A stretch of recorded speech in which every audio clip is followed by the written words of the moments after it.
Mr. Kinzinger. Thank you, Mr. Chairman. This is exhausting. I mean, this multimedia dog and pony show that's being put on, and nobody thinks the Secretary of State thinks this is humorous. We can have a moment of levity without trying to get a YouTube moment out of it, or without, being upset and feigning anger so that you can go get a TV hit tonight on a cable station. And Mr. Secretary, you were on this. You understand this committee. I fought like hell to get a waiver, because I'm on Energy and Commerce, to get on this committee, because the thing I love about this committee, was its bipartisanship. The whole time we had the majority, we never took one vote that was partisan on this committee, not once. Our very first thing that we did on this committee under the new majority was take a partisan vote. I think we took two of them. One of the very first ones was Yemen, preventing the U.S. from doing anything in Yemen, because that's a campaign issue out there right now, even though most people have no idea what's going on. I'll just ask you real quick, Mr. Secretary, how much humanitarian aid has Iran provided to the Yemen crisis? Zero. Thank you. But you've been on this. You understand what's going on here, this show.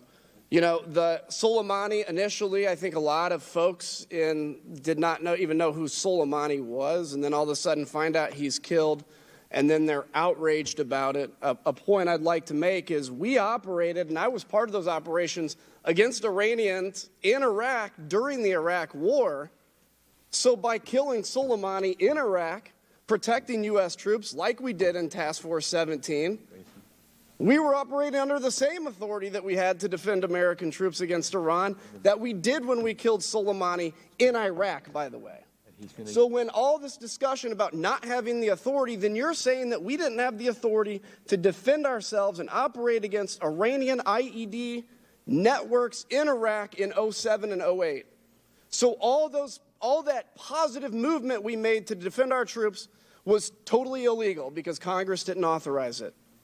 It is the same authorization that we have today, and I would argue that it was quite proportional, because instead of blowing up sites where there's 100 soldiers working that want a paycheck in Iran, it may come to that someday if Iran decides to escalate.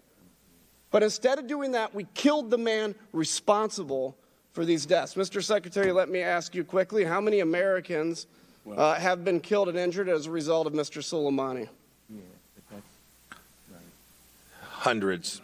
How many people around that region do you think are dead, including the Syria crisis, because of Mr. Soleimani? Thousands from every faith, including thousands and thousands of Muslims. So I think, my friends on the other side of the aisle say, well, we get it. He was a bad guy. Yeah, he was a bad guy. However, X, Y, Z, whatever the argument is. It's like saying Osama bin Laden was a bad guy. No, he was a demon. Mr. Soleimani also was a demon.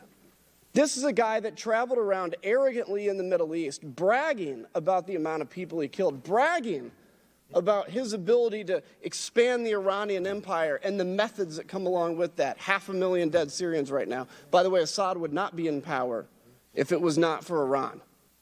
We look at the destabilization of Lebanon. We look at the innocent dead people in Yemen, at the Yemen conflict. That's not America in Saudi Arabia. That's because the Iranian regime overthrew the legitimate government of Yemen, parks weapons in the middle of populated territory so that when they are bombed, when they threaten airplanes, it kills civilians and they can parade the civilians out. That's the heartlessness of what we're talking about. Mr. Secretary, I also want to just mention on the airliner.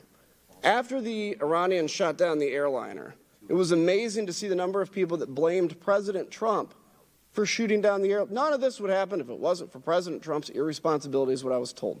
I think an important thing to remember is we killed Soleimani, the right move. Iran reacted, and then fully expecting us to react, they turned their surface-to-air missile sites on, trying to defend their airspace, fully assuming America would react, and we didn't, because we showed restraint.